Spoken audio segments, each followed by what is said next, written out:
నమస్తే భారతీయం తెలుగు వార్తలకు స్వాగతం. ఈరోజు గుంటూరులో కేంద్ర వ్యవసాయ శాఖ మంత్రివర్యులు శ్రీ శివరాజ్ సింగ్ చౌహాన్ గారు, పెమ్మసాని చంద్రశేఖర్ గారు వీరి నేతృత్వంలో ఆత్మనిర్భర్ భారత్ సంకల్ప దివస్ కార్యక్రమం నిర్వహించారు. ప్రారంభంలో ఒక సాధారణ కార్యకర్త ఒక రైతు కుటుంబంలో పుట్టి అంచెలంచెలుగా తన కృషి, పట్టుదల, క్రమశిక్షణ కారణంగా ఇవాళ ఆయన దేశానికి సంబంధించిన అతి ముఖ్యమైన శాఖ వ్యవసాయ శాఖ, అలాగే ఏదైతే రూరల్ డెవలప్మెంట్ ఉందో గ్రామీణాభివృద్ధి, ఈ రెండింటికి ఇవాళ దానికి సంబంధించి కేబినెట్ మంత్రిగా ఉన్నారు. దానికి ముందు 18 సంవత్సరాలు మధ్యప్రదేశ్ ముఖ్యమంత్రిగా ఉన్నారు.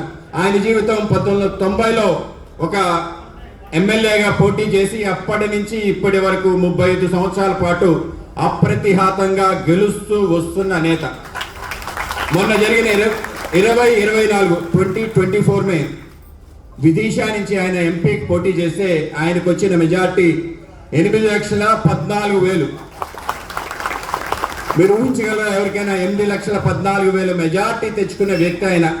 ఒక్క ఎన్నికకి ఇంకో ఎన్నికకి అలా ఓట్లు పెరుగుతూ 5 సార్లు ఎమ్మెల్యేగా, 5 సార్లు పార్లమెంట్ కి ఎన్నిక కాబట్టి ఇవాళ మన ముందుంటూ ఒక లోకప్రియ ముఖ్యమంత్రి. మొత్తం ఎంపీలో ఎవరినైనా ఆయన వెళ్తే అక్కడ ఉండే మహిళలందరూ ఆయన ఏమని పిలుస్తారంటే మామ అని పిలుస్తారు. ఆ విధంగా మనందరికీ बीजेपी के प्रदेश के अध्यक्ष आदरणीय पीवीएम माधव जी, मेरे सहयोगी मंत्री और यहाँ के लोकप्रिय सांसद, मेंबर ऑफ पार्लियामेंट आदरणीय चंद्रशेखर पेमास्वामी जी, हमारे जिलाध्यक्ष एच त्रिपति राव जी, रमेश जी, मेटा प्रसाद जी, देखो कहां से संगीत आए और उसी में से निकला वंदे मातरम. उस गीत का भी विभाजन कर दिया गया, लेकिन वंदे मातरम गीत के 150 साल पूरे हुए हैं और इसलिए तय कर लो गुंटूर वालों, कोई भी कार्यक्रम शुरू होगा तो पहले वंदे मातरम गाएंगे, अधूरा नहीं पूरा का पूरा वंदे मातरम गाएंगे. प्रधानमंत्री नरेंद्र मोदी जी के नेतृत्व में एक वैभवशाली, गौरवशाली, संपन्न, समृद्ध और शक्तिशाली भारत का निर्माण हो रहा है. मैं कई वर्षों तक सीएम रहा हूं. पहले जब दुनिया के किसी देश में जाते थे तो भारत का कहीं मान और सम्मान नहीं मिलता था. 2014 के पहले घपलों घोटालों का देश, इंडियन टाइम के मजाक उड़ाया जाता था. लेकिन जब से प्रधानमंत्री नरेंद्र मोदी बने, 2 घटनाएं हुई. अटल जी जब प्रधानमंत्री बने, पोखरण में परमाणु विस्फोट हुआ. समय कम है, मैं उसके विस्तार में नहीं जाना चाहता. भारत ने तेजी से प्रगति और विकास करना शुरू किया और जब नरेंद्र मोदी भारत के प्रधानमंत्री बने तो आज चारों तरफ मोदी मोदी मोदी मोदी के नारों से आसमान गुंजायमान हो जाता है. हम तेजी से प्रगति और विकास कर रहे हैं. उन विकास के कामों की सूची अगर गिनाएं, आप आंध्र प्रदेश में देख लो मेरे मित्रों. कांग्रेस की जब सरकारें होती थी केंद्र में, तब आंध्र प्रदेश की स्थिति क्या थी, सड़कें कैसी थी, एयरपोर्ट कितने थे, पोर्ट कैसे थे, मेडिकल कॉलेज कितने थे. मैं यहाँ के विजनरी चीफ मिनिस्टर चंद्रा बाबू नायडू जी को बधाई देना चाहूंगा, जिन्होंने हैदराबाद को IT सिटी के रूप में खड़ा करके विकास को एक नई दिशा दी थी. लेकिन कांग्रेस की सरकारों में तो केवल तबाह और बर्बाद हुआ था. आंध्र प्रदेश भी और पूरा देश भी बदनाम हो गया था. लेकिन आज भारत दुनिया की 4थी सबसे बड़ी इकोनॉमी है. वो लोग जिनने हम पे कभी राज किया था, उस यूके को हमने पीछे छोड़ दिया और 4थी सबसे बड़ी अर्थव्यवस्था दुनिया की बने. जल्दी हम 3री बनने वाले हैं. आज हमारी देखो कितना बीच में टैरिफ टैरिफ टैरिफ टैरिफ करके डराया, लेकिन भारत अब डरता नहीं है. आज का भारत मोदी जी के नेतृत्व का भारत है. आंख झुका के नहीं, आंखों में आंख डाल के बात करता है. हमारे प्रधानमंत्री जी ने कह दिया, राष्ट्र हित सर्वोपरि, किसानों के हित सर्वोपरि, उनसे कोई समझौता नहीं किया जाएगा. और आप घबराना मत, ये टैरिफ हमारा कुछ बिगाड़ नहीं सकते। अब तो वो भी कहते हैं मोदी जी बड़े अच्छे हैं और मैं जल्दी भारत आ रहा हूँ, यहाँ की यात्रा करूंगा। और ये प्रॉन वालों में घबराना मत, दुनिया के कई देशों से बात कर रहे हैं, और भी देश है दुनिया में, उस देश के अलावा या तो वो झुकेगा या दुनिया के बाकी बाजार खुलेंगे। भारत रुक नहीं सकता, भारत लगातार आगे बढ़ता रहेगा। हम किसी को छेड़ते नहीं है। आज एक घटना हुई है, हमारे प्रधानमंत्री जी ने कह दिया है हम किसी को छेड़ते नहीं हैं, लेकिन किसी ने अगर हमें छेड़ा तो उसे हम छोड़ते नहीं हैं। ऑपरेशन सिंदूर भी लोगों ने देखा है, एयर स्ट्राइक और सर्जिकल स्ट्राइक भी देखी है।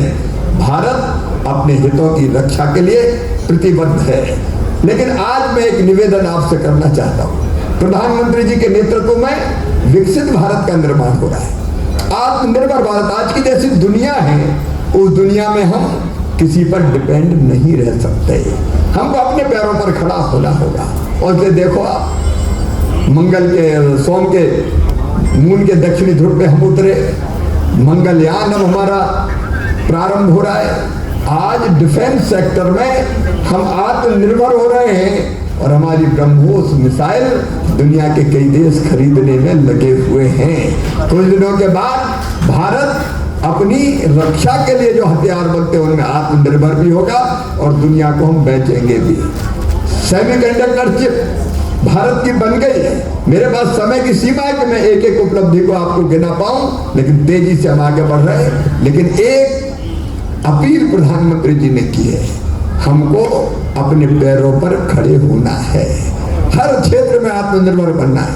सरकार अपनी तरफ से प्रयत्न कर रही है, हम कोई कसर नहीं छोड़ेंगे।